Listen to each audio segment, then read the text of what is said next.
Chris Evans's Radio 2 breakfast show loses 500,000 listeners. It comes just weeks after he was named as the BBC's highest-paid star.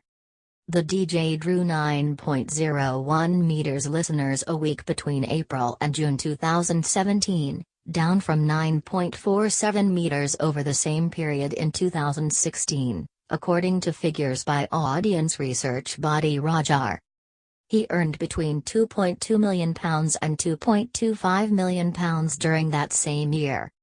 Evans lost 370,000 million listeners between the first and second quarter of this year, the figures show. Evans tops best-paid BBC stars list. Youth radio in decline nationally. Radio 4's Art Show wins reprieve. Meanwhile, Nick Grimshaw's breakfast show on Radio 1 has seen its weekly audience rise by 350,000 listeners in the last quarter to reach 5.5 meters. It is also an increase on the 5.43 meters listeners who tuned in during the second quarter of 2016.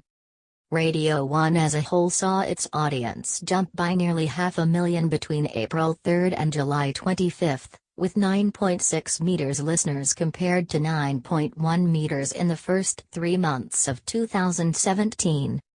The figures show Radio 4's Today program has increased its weekly listeners, with 7.66 meters tuning in during the second quarter, compared to 7.13 meters 3 months earlier.